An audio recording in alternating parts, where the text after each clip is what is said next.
हाँ जी, क्या हाल चाल है सभी के। Welcome back to the channel. आज की वीडियो में हम बात करने वाले हैं आपके मैथ्स के बोर्ड एग्जाम से रिलेटेड कुछ महत्वपूर्ण बातों के बारे में, वो सारी चीजें जो कि आपको आखिरी के टाइम पे दिमाग में रखनी है। देखो यार, आपने पढ़ाई कर ली, आपने सिलेबस कंप्लीट कर लिया, बहुत बढ़िया बात है। अब अगर आपने उस चीज को अच्छे से प्रेजेंट नहीं करा तो नंबर नहीं मिलेंगे। आपके दिमाग में क्या क्या चीजें, उससे फर्क नहीं पड़ता।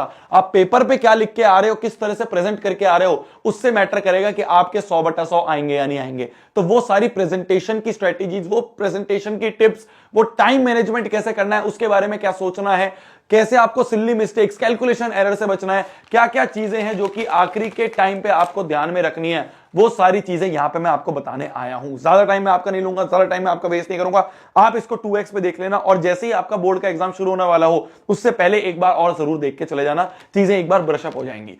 देखो मेरी जान, बोर्ड का पहला एग्जाम है तुम्हारा, ये मैथ्स का पहला एग्जाम है, ठीक है। तुम्हारे जीवन के पहला बोर्ड का एग्जाम है।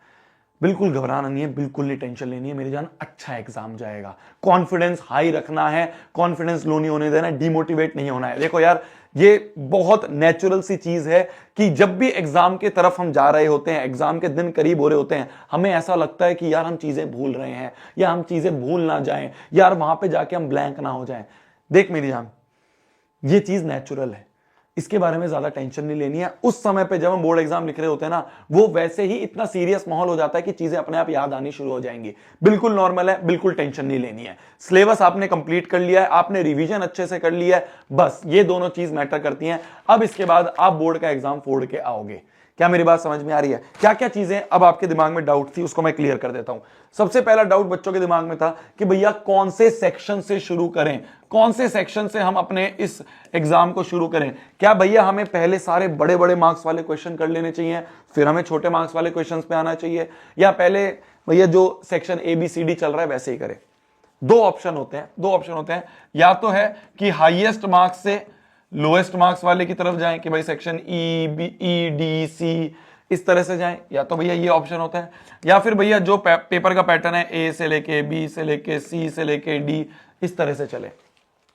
देखो मेरी जान, मैं आपको दो चीजें सजेस्ट करूंगा।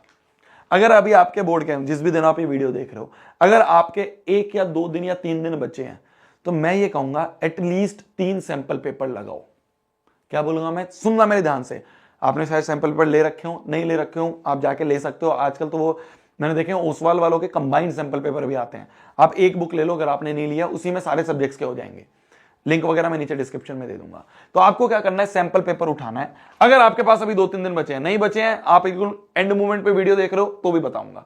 अगर आपके पास 2-3 दिन बचे हैं तो क्या करो ना, एटलीस्ट 3 सैंपल क्वेश्चन पेपर लगाओ। कैसे लगाने हैं 3 सैंपल क्वेश्चन पेपर? एक सैंपल पेपर लगाओ पीछे से, है ना, एक सैंपल पेपर लगाओ पीछे वाले सेक्शन से, कि आप सेक्शन E, फिर सेक्शन D, फिर सेक्शन C, फिर सेक्शन B, फिर सेक्शन A पे आए। एक बार इस तरह से लगा के देखो एक सैंपल पेपर को, एनालाइज करो कि भाई क्या टाइम से पहले क्वेश्चन हो पा रहे हैं, क्या इसमें कोई दिक्कत तो नहीं आ रही है।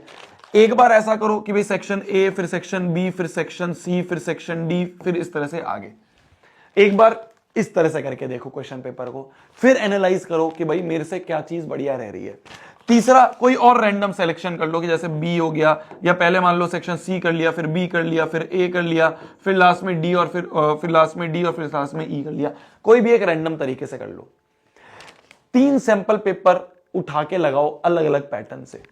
जो पैटर्न आपको सूट कर रहा है वही पैटर्न से आप फाइनल बोर्ड के एग्जाम में जाके लिख दो। क्या मेरी बात समझ में आ रही है? ये होता है कि अगर आपके पास अभी 2-3 दिन बचे हैं, आप ओसवाल के सैंपल पेपर लिए, आपने 25 सैंपल पेपर कंबाइंड वाली एक बुक आती है, वो ले लो। अगर अभी टाइम कम है तुम्हारे पास, वो सारी पेपर में काम आ जाएंगी, अलग अलग लेने की जरूरत नहीं पड़ेगी, तो वो ले लो। और उसमें आपको at least 3 sample question paper maths के करने हैं, अलग तरीके से, अलग पैटर्न में, जो आपको सूट कर रहा है, जिसमें आपको लग रहा है कि भैया टाइम से पेपर हो गया, दिक्कत भी नहीं आई, रश भी नहीं हुआ एंड में, वो वाला पैटर्न जो है आप अपने बोर्ड एग्जाम में कर सकते हो। ये जब आपके पास 2-3 दिन बचे हैं, मान लो आप बिल्कुल एंड टाइम पे इस वाली वीडियो को देख रहे हो, आपका मान लो अभी 1 घंटे बाद, 2 घंटे बाद एग्जाम है, तो मैं ये कहूंगा, मैं ये सजेस्ट करूंगा, आप इस वाले पैटर्न पे जा सकते हो। इससे फायदा क्या रहता है? फायदा ये रहता है कि आपने जो मैक्सिमम मार्क्स वाले क्वेश्चन है, भाई मान लो जो आपके केस बेस्ड क्वेश्चन है 5 मार्क्स का, जो आपके 4 मार्क्स वाले क्वेश्चन है, जो आपके 3 मार्क्स वाले क्वेश्चन है, ये मैक्सिमम मार्क्स वाले क्वेश्चन है, ये आपने पेपर के स्टार्ट में ही कवर कर लिए। आपने क्या करा, आपका माइंड फ्रेश होता है, सुबह सुबह आप जाते हो, माइंड फ्रेश में आपने मैक्सिमम मार्क्स वाले क्वेश्चन जो है अटेम्प्ट करके उनको साइड में रख दिया। अब मान लो आखिरी में टाइम छूट भी गया, मान लो टाइम खत्म भी हो गया, तब भी जो क्वेश्चन छूटेंगे वो कौन से छूटेंगे, 1 मार्क्स वाले, उनसे इतना मैटर नहीं होगा। मान लो आपने शुरुआत करी 1 मार्क्स से और आखिरी में आपके पास टाइम कम बचा, तो क्या होगा, ये 5 मार्क्स वाले, ये 4 मार्क्स वाले क्वेश्चन छूट जाएंगे, और अगर ये छूट गए तो आपके नंबर्स में काफी डिफरेंस आएगा। तो इसलिए मेरा सजेशन ये रहेगा, अगर 2-3 दिन बचे हैं, 3 सैंपल पेपर लगाओ उस सवाल के, तीनों सैंपल पेपर को अलग अलग पैटर्न से लगा लो, बहुत बढ़िया, आपको समझ में आ जाएगा। जो पैटर्न सूट करे, मान लो आपको यही पैटर्न सूट कर रहा है तो इसी पैटर्न से अपना पेपर जाके देना। बट इन केस अगर आप बिल्कुल एंड टाइम पे देख रहे हो तो मेरा सजेशन रहेगा हाईएस्ट मार्क्स से लोएस्ट मार्क्स वाले की तरफ जाओ। अब एक चीज और ध्यान रखना, एक चीज और ध्यान रखना मेरी जान, सेक्शन कौन सा अटेम्प्ट कर रहे हो उसको मेंशन जरूर करना है। मान लो आप केस बेस वाला, मान लो सेक्शन ई आप अटेम्प्ट कर रहे हो, तो ये जो आपका आंसर शीट होती है ना, ये जो आपकी आंसर शीट होती है, ये आंसर शीट है, इस पे यहां पे सेंटर पे सेक्शन ई ऐसे जरूर मेंशन कर देना हेडिंग। फिर सेक्शन ई के सारे क्वेश्चन जो है वो कर दिए, ठीक है, वो आपने कर दिए। फिर उसके बाद एक लाइन ड्रॉ कर दो, फिर लाइन ड्रॉ करने के बाद आपने अगला सेक्शन करा, मान लो सेक्शन सी, ठीक है, फिर सेक्शन सी के सारे क्वेश्चन जितने भी पेजेस में हो रहे अटेम्प्ट कर दिए। क्या मेरी बात समझ रहे हो? क्वेश्चन नंबर कौन सा अटेम्प्ट कर रहे हो, जैसे मान लो आप यहाँ पे, जैसे मान लो आप यहाँ पे 35वां क्वेश्चन अटेम्प्ट कर रहे हो, 34वां क्वेश्चन अटेम्प्ट कर रहे हो, तो ये नंबर्स बहुत ध्यान से लिखना मेरी जान। टीचर को ये मत सोचना कि वो तो मान ही लेगा कि ये वो वाला क्वेश्चन है, नहीं, कौन सा क्वेश्चन अटेम्प्ट कर रहे हो उसको यहाँ पे अच्छे से मेंशन करना है, ठीक है मेरी जान। क्या मेरी बात क्लियर हुई? एक चीज और, कोशिश ये करना जिस सेक्शन का क्वेश्चन है वो यहीं पे अटेम्प्ट कर लो। ऐसा ना हो सेक्शन ई में 2 क्वेश्चन यहां अटेम्प्ट कर लिया या 1 क्वेश्चन यहां अटेम्प्ट कर लिया और 1 क्वेश्चन बाद में जाके एंड में अटेम्प्ट कर रहे हो, ऐसा मत करना, ट्राई करना ऐसा ना करो। इससे क्या ना, टीचर को परेशान होती है। जिस दिन टीचर को तुम परेशान करना शुरू कर दोगे, जो टीचर चेक कर रहा है वो फिर वो है कि वो उसका मूड खराब हुआ तो फिर तुम्हारे भी नंबर काट लेगा। क्लियर है मेरी बात? क्लियर है मेरी बात? तो इसलिए जहां पे लिख रहे हो, जो मेंशन कर रहे हो, उसी हिसाब से आप उस वाले सेक्शन को करो। क्या मेरी बात क्लियर हुई? कौन सा सेक्शन करना है ये बात क्लियर हो गई। अब अगली चीज जो है वो होती है कि भैया ये जो शुरू के 15 मिनट हमें मिलते हैं, 10 से 15 मिनट जो हमें रीडिंग टाइम मिलता है, इस 10 से 15 मिनट में हमें क्या करना चाहिए? मेरा ये सजेशन रहता है इसमें, सबसे पहली चीज तो क्या करो ना, जो भी चॉइसेस वाले क्वेश्चन है, जो भी चॉइसेस वाले क्वेश्चन है, मान लो ऐसे है कि ये या फिर ये 2 क्वेश्चन दिए हुए हैं, तो इनमें कौन सा अटेम्प्ट करना है ना, ये 10 से 15 मिनट में सोच लो। कई बार क्या होता है ना, बच्चे सोचते तो ये हैं, जब मान लो करना शुरू कर दिया, करते करते मान लो उन्होंने क्वेश्चन पढ़ा, उन्होंने कहा ये शुरू कर देता हूं करना, फिर उससे ये हो नहीं पाता, फिर ये इस पे जो टाइम वेस्ट हुआ है उसकी जगह फिर ये करता है। तो इसलिए ये जो शुरू के 10-15 मिनट है, इसमें सबसे पहला काम, जिस भी क्वेश्चन में चॉइस है उन क्वेश्चंस में से कौन सा करोगे अटेम्प्ट, वो वाले सेलेक्ट कर लो, ठीक है, क्योंकि उसमें टाइम लगता है सोचने में कि भाई ये वाला हो जाएगा, ये वाला हो जाएगा, वो पहले से ही सेलेक्ट करके रख लिया, पहला काम। दूसरा काम जो मैं कहूंगा वो मैं ये कहूंगा कि भाई जितने भी क्वेश्चंस है ना जिनमें यूनिट्स हैं, जैसे कुछ ऐसे क्वेश्चंस होते हैं कि ऐसे ऐसे लिखा है और लिखा है 25 किलोमीटर पर आवर, और फिर आगे आगे आगे आगे लिखा है और कहीं पे लिखा है 16 मीटर पर सेकेंड, यहां पे यूनिट कन्वर्जन की जरूरत है। तो रीडिंग टाइम में क्या करो ना, रीडिंग टाइम में इस तरह के क्वेश्चंस आइडेंटिफाई करके उन यूनिट्स को अंडरलाइन कर दो, उन यूनिट्स को अंडरलाइन कर दो। भैया इससे क्या होगा, जब हम पेपर दे रहे होते हैं ना, तब हमारा दिमाग कई बार इतना नहीं चलता, तो उस समय क्या होता है, सिली मिस्टेक हो जाती है, यूनिट कन्वर्जन करना भूल जाते हैं। पर मान लो तुमने पहले से ही अंडरलाइन कर लिया, फिर तुम क्वेश्चन करते करते उस क्वेश्चन पे पहुंचे, तो वो अंडरलाइन तुम्हें एकदम दिखेगा, हाईलाइट होता हुआ, तुम्हारे दिमाग में एकदम क्लिक करेगा कि यार यहां यूनिट कन्वर्जन है। मैं ऐसे करता था अपने पेपर में कि जहां भी यूनिट कन्वर्जन है उसको अंडरलाइन कर लेता था, कि जब मैं उस क्वेश्चन पे आऊंगा और मान लो उस समय टेंशन में हूं, तो वो टेंशन में गलती ना हो जाए, मैंने पहले ही अंडरलाइन कर रखा है कि यूनिट कन्वर्जन की यहां जरूरत है, वो मैं कर लूंगा। क्या मेरी बात समझ में आई? तो ये कुछ 1-2 चीजें हैं जो कि तुम अपने रीडिंग टाइम में कर सकते हो। बाकी तुम क्वेश्चंस तो रीड करोगे ही, ठीक है, उसमें तो तुम मानोगे नहीं मेरी बात कि नहीं करो रीड, तो तुम उनको क्वेश्चंस को भी रीड उस समय कर सकते हो। मेन ये 2 चीजें जो है ना, ये अपने दिमाग में रखना। अब बात आती है भैया टाइम मैनेजमेंट की, कि भैया कितना टाइम कितने क्वेश्चंस पे कैसे हम दें। तो देख मेरी जान, ध्यान से सुनियो, टाइम मैनेजमेंट में ना एक सिंपल सा लॉजिक है। आपका 80 मार्क्स का पेपर है, ठीक है, आपका 80 मार्क्स का पेपर है, और 80 मार्क्स के पेपर में आपको 180 मिनट, 3 घंटे मिलते हैं, मतलब 180 मिनट। मैं कहूंगा 180 नहीं 170 मानो, 10 मिनट हमने पहले ही लास्ट की रिवीजन के लिए अलग निकाल दिए। तो आपके पास 80 मार्क्स के लिए 170 मिनट है। अप्रोक्सीमेटली 1 मार्क्स के लिए आपके पास अप्रोक्सीमेटली 2 मिनट है। 1 मार्क्स के क्वेश्चन के लिए आपके पास 2 मिनट है अप्रोक्सीमेटली, मोटे मोटे। अब क्या करेंगे भैया, क्या बार बार ऐसे देखते रहेंगे 2 मिनट हो गए 1 नहीं नहीं नहीं, ऐसे सोच लो कि मान लो जब भी 1 मार्क्स का क्वेश्चन आएगा तो उसके लिए 2 मिनट है आपके पास, ठीक है। फिर उसके बाद मान लो 2 मार्क्स का क्वेश्चन है तो 2 मार्क्स के क्वेश्चन में आप 4 मिनट से ज्यादा नहीं दोगे। 3 मार्क्स का क्वेश्चन है तो आप उसमें भाई 1 मार्क्स के लिए 2 मिनट है तो 3 मार्क्स के लिए 3 टू 6 मिनट होंगे आपके पास। 4 मार्क्स का क्वेश्चन है तो 8 मिनट से ज्यादा उस क्वेश्चन पे नहीं दोगे। 5 मार्क्स का क्वेश्चन है तो 10 मिनट से ज्यादा उस क्वेश्चन पे नहीं दोगे। ये चीज को ध्यान में रखना।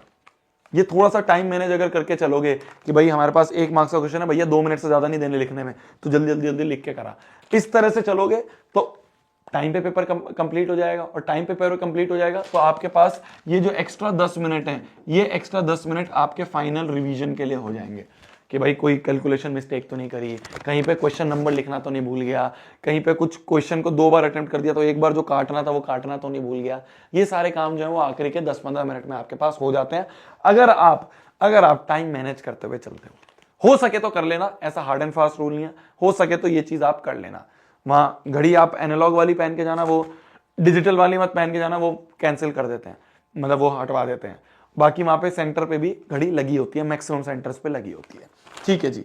अगली चीजें कुछ जो आपको दिमाग में रखनी है, बहुत इंपॉर्टेंट चीजें, ध्यान से सुनियो। पहली चीज, क्वेश्चंस को ना रीड बहुत अच्छे से करियो। मैराथॉन्स के दौरान पे भी तुमने बहुत सिली मिस्टेक करी है, तुम क्वेश्चन अच्छे से रीड नहीं करते थे, तुम क्वेश्चन को अच्छे से पढ़ते नहीं थे, क्वेश्चन ने पूछा क्या है। तो क्वेश्चंस को अच्छे से रीड करो, पूरा पेज पलट के देखो कहीं उसका दूसरा पार्ट कहीं और तो नहीं लिखा है, ध्यान से रीड करना है मेरी जान। एजम्पशन नहीं लगानी है कि भैया मेरे को तो लगा था ये पूछा है पर मैंने ये लिख दिया। एक एक वर्ड को पढ़ो, टाइम अच्छे से लगाओ क्वेश्चन रीड करने पे।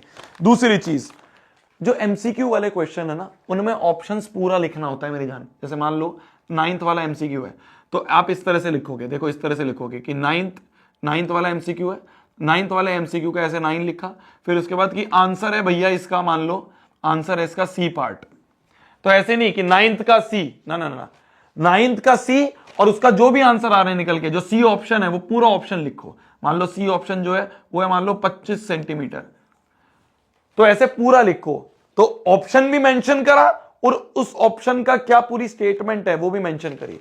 तो 9th का आंसर है सी, इस तरह से करके लिखो। फिर मान लो 10th क्वेश्चन है तो 10th क्वेश्चन का आंसर है बी, तो खाली ऐसे बी नहीं छोड़ना, बी जो ऑप्शन है वो भी पूरा लिखना है। जैसे वो मान ला है 50 किलोमीटर पर आ रहा है मान लो, तो इस तरह से ये लिख के इसको टिक करना है, ठीक है। मान लो 1 वर्ड है तो ऐसे करेंगे, और मान लो कैलकुलेट वाला है तो आपको पूरा कैलकुलेट भी करना पड़ेगा।